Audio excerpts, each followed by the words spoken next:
Audio Jungle.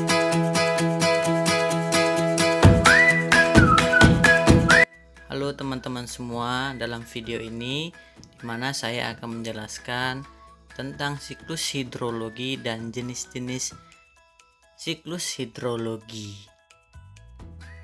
Siklus hidrologi.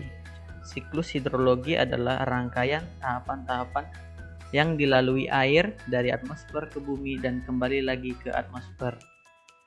Dalam siklus hidrologi ini terdapat 9 komponen, yaitu evaporasi, transpirasi, evapotranspirasi, sublimasi, kondensasi, adveksi, presipitasi, runoff, dan terakhir ialah infiltrasi. Yang pertama ialah evaporasi. Evaporasi adalah proses penguapan air dari tubuh perairan. Tubuh perairan di bumi ada perairan darat seperti sungai, danau, dan rawa, serta perairan laut.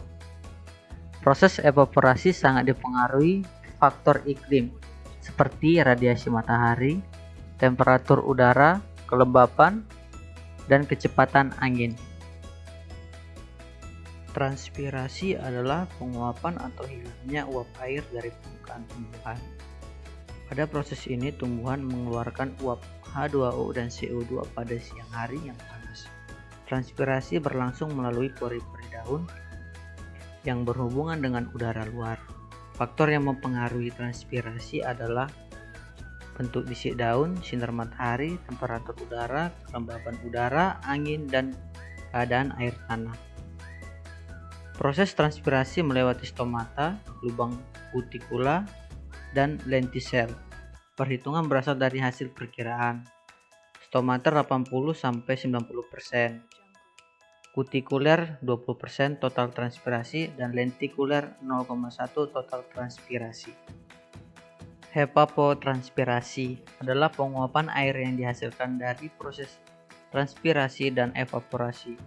Dua proses ini merupakan salah satu komponen penting dalam siklus hidrologi karena mampu mengurangi simpanan air di dalam tubuh air, tanah, dan tanaman.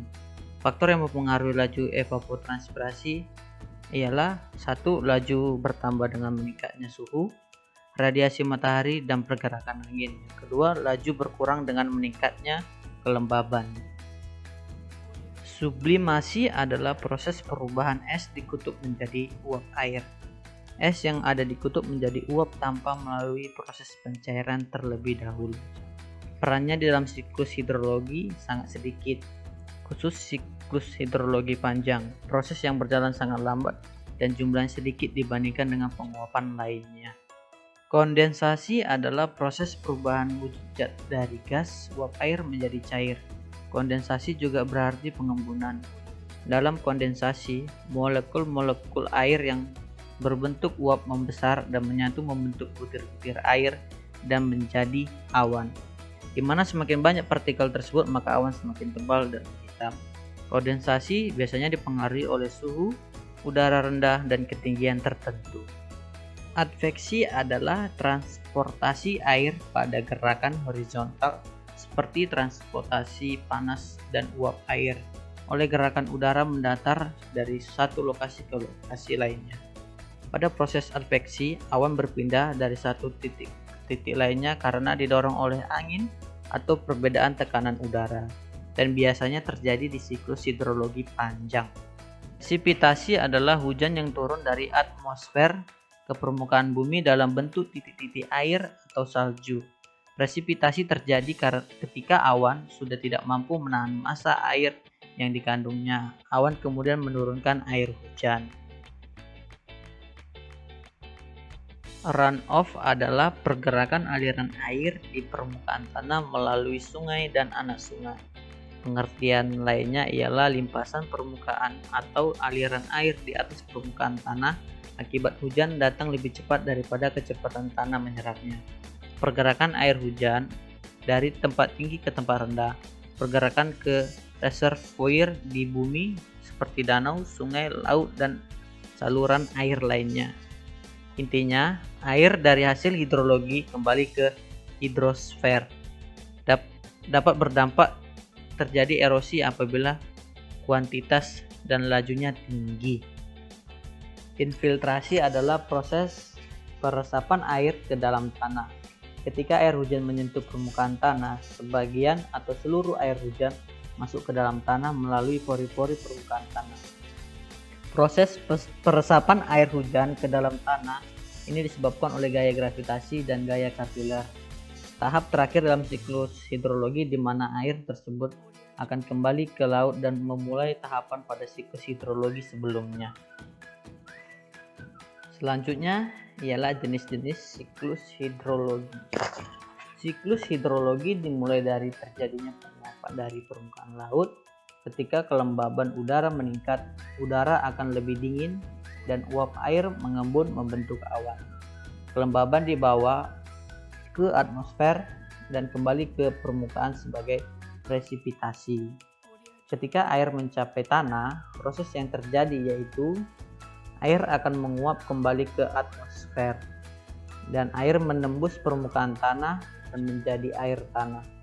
Air akan merembes ke lautan, sungai, dan sampai ke lautan atau akan kembali lagi ke atmosfer sebagai transpirasi. Siklus air terbagi menjadi 3 jenis berdasarkan proses-proses yang dilaluinya, serta seberapa jauh air tersebut bergerak dari tempat evaporasinya. Siklus pendek. Siklus pendek diawali dengan air laut menguap menjadi uap gas karena panas matahari. Kemudian terjadi kondensasi dan pembentukan awan pada ketinggian tertentu. Selanjutnya turun hujan di permukaan laut. Biasanya evaporasi di lautan, kondensasi penurunan suhu karena perbedaan ketinggian. Setiap naik 100 meter, suhu udara turun 0,5 derajat Celcius. Tidak ada pergerakan awan atau adveksi. Presipitasi turunnya hujan yang jatuh di permukaan laut. Siklus sedang. Siklus sedang diawali dengan air laut menguap menjadi uap gas karena panas matahari. Kemudian terjadi evaporasi, uap bergerak oleh tiupan angin ke darat, pembentukan awan, turun hujan di permukaan daratan, air mengalir di sungai menuju laut kembali. Dan yang terakhir, siklus panjang. Siklus panjang diawali dengan air laut menguap menjadi uap gas karena panas matahari. Uap air mengalami sublimasi, pembentukan awan yang mengandung kristal es. Awan bergerak oleh tiupan angin ke darat, turun salju, pembentukan gletser mencair membentuk aliran sungai. Air mengalir di sungai menuju darat dan kemudian menuju ke laut. Baiklah, begitu penjelasan tentang siklus hidrologi dan jenis-jenis siklus hidrologi.